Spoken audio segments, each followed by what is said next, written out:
Hey everyone, welcome back to our channel. So today we are going to understand about what is a dependency injection in the Spring. So let's get started. So uh, what exactly is the dependency injection or DI for short?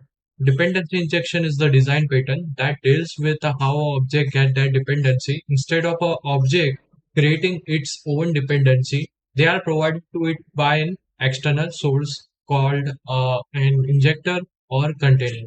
So there are the three types of dependency in the Spring. First one is the constructor injection. So this kind of a dependency are provided to the constructor. Second, setter injection. Dependency are provided through the setter method. And third one is field injection. So dependency are injected directly into the field. Now let's put it all together in the simple example. Let's create one example of a car class that depends on the engine class. So here we have created the car class. Car class has a component annotation. So component annotation are managed by the Spring inversion of control container and allowing them to be automatically detected and instantiated. We also need the configuration class to tell the Spring to scan for this component. So we have used the app config class for that, and we have used the component scan annotation along with the arguments com.example. Now back to the car class, we have used the engine class that contains the start method. Start method contains the message of that engine started along with that component annotation.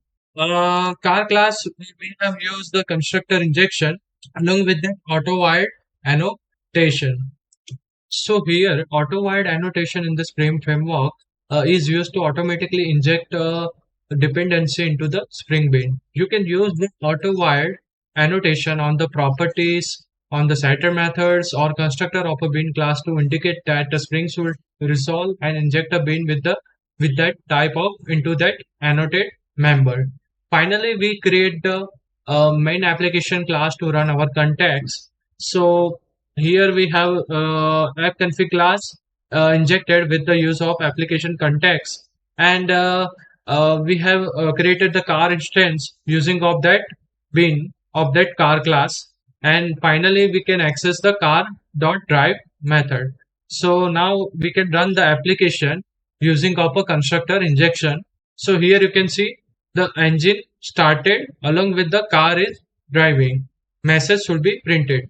Now we can come to the second example of that setter injection. Coming back to the second example using of a setter injection.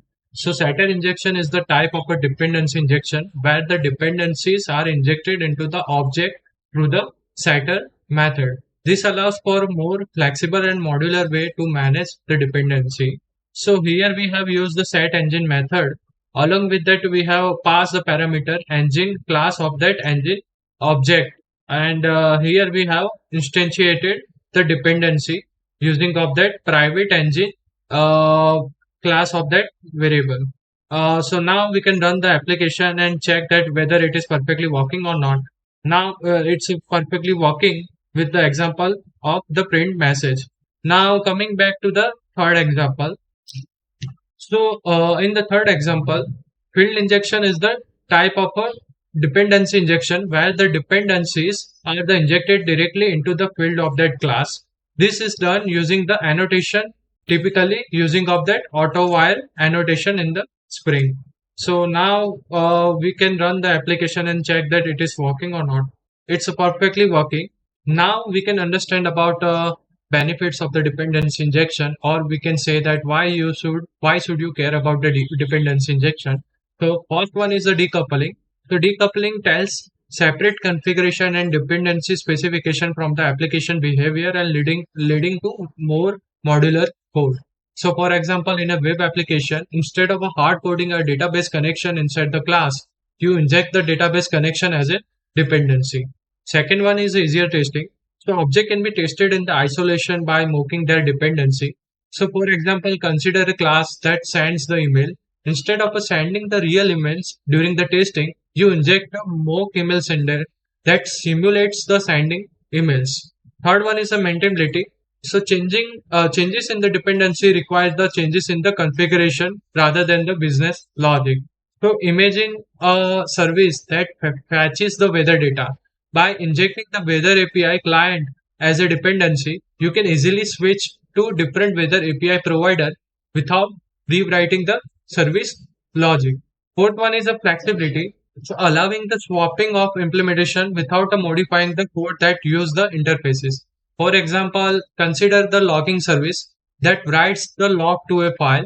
By injecting the logging interface, you can switch between the file logging, database logging, or any other logging mechanism without changing how logging is used throughout the application.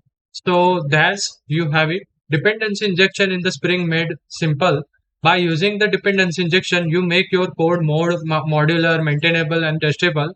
So if you found this video helpful, don't forget to like, share, and subscribe. See you in the next video.